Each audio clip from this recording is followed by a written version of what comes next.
जब हम गूगल करते हैं व्हाट आर कम्युनिकेशन स्किल्स, तो हमारे सामने ये आंसर आता है, द एबिलिटी टू कन्वे और share ideas and feelings effectively. Short and simple पर इनकम्प्लीट, क्योंकि गूगल की इस डेफिनेशन में सिर्फ एक्सप्रेस करने की बात हुई है, यानी हाउ वी राइट और how we talk. But listening का क्या हुआ? एक्टिव लिसनिंग या what about our respond, emotional intelligence, ये भी तो कम्युनिकेशन स्किल्स का पार्ट है ना। इसीलिए ये डेफिनेशन अधूरी लगती है। But on the flip side, अगर हम इंटरनेट पे कम्युनिकेशन के बारे में थोड़ा सा और रिसर्च करें तो हमें कुछ ज़्यादा ही इंफॉर्मेशन मिल जाती है। लोग ऐसा कहते हैं कि communication is about articulation, modulation, fluency, vocabulary, confidence, empathy, active listening, clarity, body language, story telling, emotional intelligence, writing, tone, adaptability, authenticity, open mindedness, assertiveness, and the list of such abilities goes on and on and on.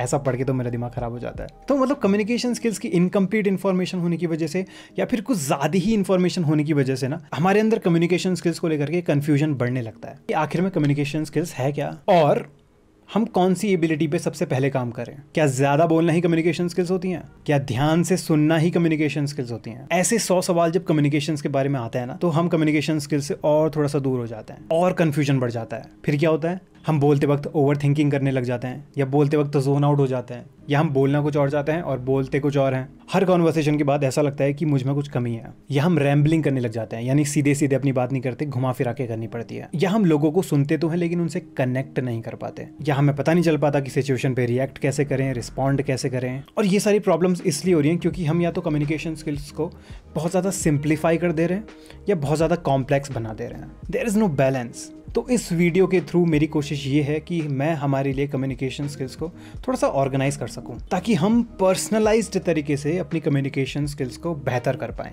तो by the end of this video आपको communication skills की understanding society से थोड़ी सी ज़्यादा होगी, और आप खुद के लिए और दूसरे के लिए ये फिगर आउट कर पाओगे कि आपकी या उनकी स्ट्रेंथ और वीकनेसेस क्या हैं व्हाइल कम्युनिकेटिंग। तो स्टार्ट करते हैं एक नई डेफिनेशन के साथ। Communication skills are the ability of an individual to express, listen and respond effectively. Effective होने का मतलब ये है कि हम कम्युनिकेट सही तरीके से कर रहे हैं ताकि हमें डिजायर्ड रिजल्ट मिल पाए। तो हमारी नई डेफिनेशन के हिसाब से कम्युनिकेशन स्किल्स के 3 पिलर्स हैं, टॉक, लिसन एंड रिस्पॉन्ड। और जब आपको कोई ऐसा बोले कि आपकी कम्युनिकेशन स्किल्स बहुत बढ़िया हैं, तो वो इन 3 पिलर्स में से एक या फिर सारे पिलर्स की बात कर रहे हैं। Let's unpack these pillars. Pillar number 1, talk. हम किस तरीके से बात करते हैं या खुद को एक्सप्रेस करते हैं, वो इस पिलर के अंदर आ जाएगा। साइड नोट, हम यहाँ पर सिर्फ वर्बल टॉक की बात कर रहे हैं, राइटिंग की नहीं, क्योंकि उसके लिए अलग से वीडियो लगेगी। तो हमारी वर्बल टॉक के अंदर ये 15 एबिलिटीज आती हैं। आर्टिकुलेशन, यानी जो हमारे मन में होता है उसे हम क्लैरिटी से बोल पाते हैं। आर्टिकुलेशन अच्छा होने से हम अपनी बात क्लियरली रख पाते हैं और सामने वाले को समझाने में दिक्कत नहीं होती। दूसरी एबिलिटी है मॉड्यूलेशन, यानी हम अपनी आवाज़ की पिच, टोन और वॉल्यूम को सिचुएशन के हिसाब से बदल पाते हैं। मॉड्यूलेशन होने से हम ज़्यादा एक्सप्रेसिव लगते हैं और हमारी बात बोरिंग नहीं लगती। तीसरी एबिलिटी है फ्लुएंसी, यानी हम बिना रुकावट के स्मूथली बोलते हैं, बिना जैसे फिलर्स यूज़ किए बिना। फ्लुएंसी होने से हम कॉन्फिडेंट लगते हैं और हमारी बात प्रोफेशनल और इम्पैक्टफुल लगती है। चौथी एबिलिटी है कॉन्फिडेंस, यानी हम बिना डरे या हिचकिचाहट के अपने थॉट्स शेयर करते हैं। कॉन्फिडेंस होने से हमारी प्रेजेंस स्ट्रांग लगती है और लोग हमारी बात सीरियसली लेते हैं। पांचवी एबिलिटी है पेस, यानी अपनी बोलने की स्पीड को कंट्रोल करना, ना ज़्यादा तेज़ ना ज़्यादा स्लो। पेस सही होने से हमारी बात क्लियरली समझ आती है और जो सुन रहा है वो ईजिली कनेक्ट कर पाता है। छठी एबिलिटी है मेलोडी, यानी हमारी आवाज़ में एक नेचुरल रिदम होती है जो सुनने वाले को अट्रैक्ट करती है।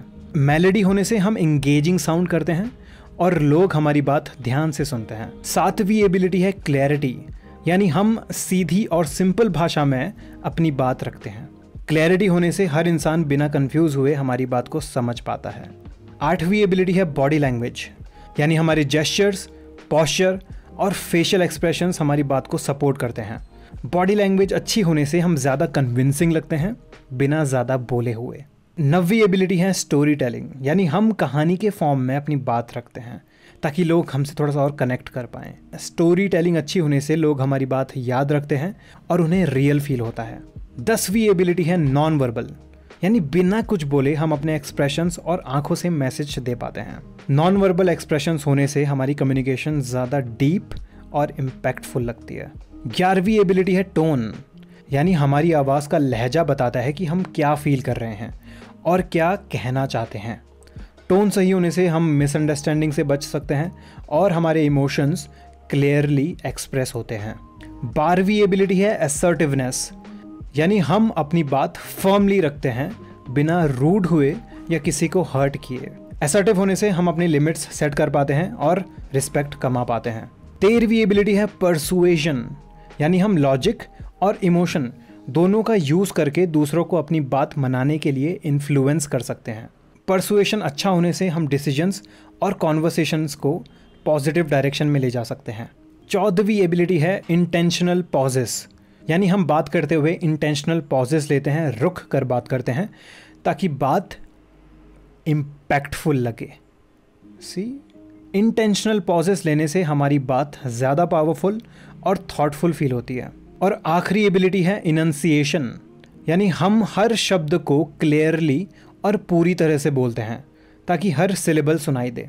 इनंसिएशन अच्छा होने से हम प्रोफेशनल और पावरफुल लगते हैं और लोग हमारी बात मिस नहीं करते बल्कि उसे सीरियसली लेते हैं। कम्युनिकेशन स्किल्स का दूसरा पिलर है लिसन, यानी हाउ वी रिसीव इंफॉर्मेशन।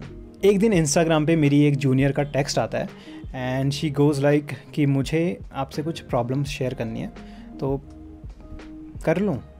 तो मैंने कहा येस प्लीज़, बट उससे पहले मैं जानना चाहता हूँ कि do you want me to listen to you as a man, ताकि मैं लॉजिकली सुन पाऊँ और तुम्हारी प्रॉब्लम्स सॉल्व कर पाऊँ या फिर do you want me to listen to you as your girlfriend, ताकि मैं तुमसे थोड़ा सा और रिलेट कर पाऊँ या फिर मैं थोड़ा सा और एम्पैथाइज कर सकूँ।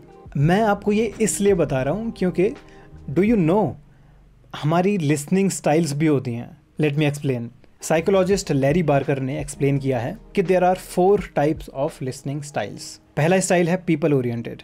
इस स्टाइल के लोग आपकी फीलिंग्स और आपके मूड को बहुत जल्दी पकड़ लेते हैं। इससे ये सिंपैथी और केयर से सुन पाते हैं विदाउट जजमेंट्स। रिलेशनशिप में इनका एम होता है रिलेशन को और मजबूत करना। पीपल ओरिएंटेड लिसनिंग स्टाइल वालों का डाउन साइड ये है कि ये बहुत ज़्यादा इमोशनली आपकी बात सुनते हैं, तो शायद आपको उल्टा इनको केयर या फिर इनकी बात सुननी पड़ेगी।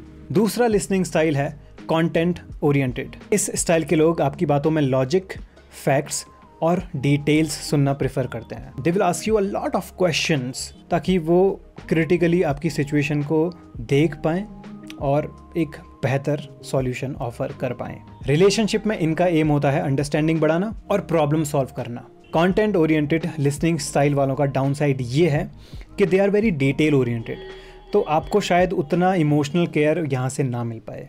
तीसरा लिसनिंग स्टाइल है एक्शन ओरिएंटेड।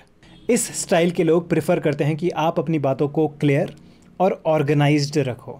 ऐसे लोगों से बात करते वक्त अगर आप मेन पॉइंट से हट करके ज़्यादा ही इमोशनल हो गए तो they will get very impatient, might get. Relationship में इनका एम होता है प्लान एग्जीक्यूट करना और क्लियर डिसीजंस लेना।